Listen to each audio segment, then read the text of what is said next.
Quelles sont les stratégies thérapeutiques dans l'arthrite chronique? Pour la plupart des formes d'arthrite chronique, les médicaments sont une nécessité pour contrôler les symptômes de douleur et de raideur d'une part, et pour prévenir ou stabiliser les lésions articulaires d'autre part. En combinaison avec un traitement médicamenteux, une kinésithérapie peut également être prescrite, et une attention particulière est accordée à un mode de vie sain.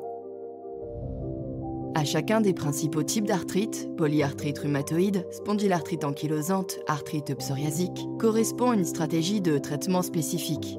Certains médicaments ne sont utilisés que pour un type d'arthrite bien défini, tandis que d'autres peuvent être utilisés pour différents types d'arthrite. Il existe souvent plusieurs options équivalentes. Le rhumatologue consulte le patient pour parvenir à un schéma thérapeutique optimal et individualisé, en tenant compte de l'efficacité, de la sécurité, de la tolérance et du mode d'administration.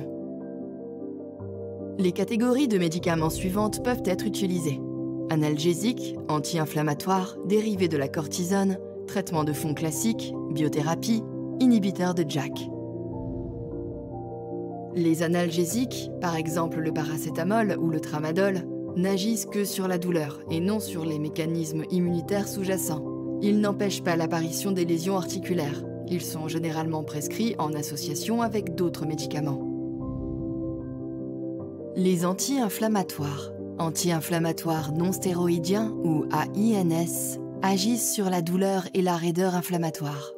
En cas de spondylarthrite ankylosante, parfois, les AINS suffisent. Mais pour les autres formes d'arthrite, ils ont un effet purement symptomatique. Les dérivés de la cortisone sont de puissants anti-inflammatoires. Ils sont le plus souvent pris par voie orale. On essaie de les utiliser le moins possible, mais en cas de poussée aiguë, ils sont parfois nécessaires. Les effets secondaires possibles dépendent de la dose et de la durée du traitement.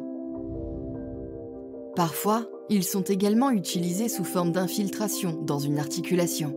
L'utilisation d'autres médicaments contre l'arthrite peut réduire la nécessité de recourir aux dérivés de la cortisone. Les traitements antirhumatismaux modificateurs de la maladie, ou DMARDs, classiques, sont des médicaments à action lente qui, avec le temps, ont un effet bénéfique non seulement sur les symptômes inflammatoires, douleurs, raideurs, gonflements, mais aussi sur les mécanismes sous-jacents à l'origine des lésions articulaires. Ils peuvent déjà donner de bons résultats. Le méthotrexate est le DMARD classique le plus utilisé en rhumatologie. Il est généralement pris une fois par semaine par voie orale ou injecté par voie intramusculaire ou sous-cutanée. Des contrôles de sécurité réguliers via des tests sanguins sont recommandés. Les biothérapies, ou DMARDs biologiques, sont fabriquées de façon industrielle à partir d'organismes vivants, bactéries, levures ou cellules d'origine animale ou humaine. Les procédures de fabrication sont complexes. En raison de leur caractère innovant et de leur synthèse complexe, ce sont des médicaments coûteux. Grâce à ces médicaments, des cibles immunologiques spécifiques peuvent être attaquées. Les biothérapies les plus connues en rhumatologie sont dirigées contre l'importante substance inflammatoire TNF. Nous les appelons donc les médicaments anti-TNF. D'autres molécules ou cellules peuvent également être ciblées par des biothérapies similaires. Les biothérapies peuvent limiter les dommages aux articulations.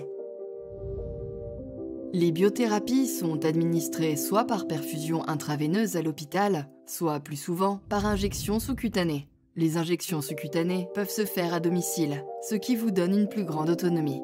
Vous pourrez vous faire cette injection vous-même, après une formation par votre rhumatologue ou votre infirmière. Les biothérapies doivent cependant être réfrigérées entre 2 et 8 degrés Celsius pendant le stockage et le transport, mais ne doivent pas être congelées. Au début de votre traitement, vous recevrez un sac réfrigérant pour faciliter vos déplacements ainsi qu'un collecteur d'aiguilles. Les préparations sous-cutanées sont disponibles en seringues pré-remplies ou en stylo injectable. Faciles à manipuler et donc très adaptées aux personnes souffrant de maladies rhumatismales chroniques. Les biothérapies peuvent être administrées en monothérapie ou en association avec d'autres médicaments antirhumatismaux, comme le méthotrexate. Les premières biothérapies disponibles sur le marché ont vu leur brevet expirer. Par conséquent, elles peuvent être copiées tout en conservant leur efficacité. Ces copies sont appelées des biosimilaires. Les inhibiteurs de JAK constituent le dernier groupe de médicaments pour l'arthrite chronique. Ils sont également connus sous le nom de DIMARD synthétiques ciblés. Leur efficacité est similaire à celle des biothérapies, et ils ont l'avantage d'être pris par voie orale et de se conserver à température ambiante. Aucun médicament n'est exempt d'effets secondaires, et c'est aussi le cas de ces traitements antirhumatismaux. Une liste exhaustive des effets indésirables possibles est reprise dans la notice de chacun des médicaments. Certains sont fréquents, tandis que d'autres sont extrêmement rares. Rappelez-vous que ces effets indésirables ne surviennent pas chez tout le monde.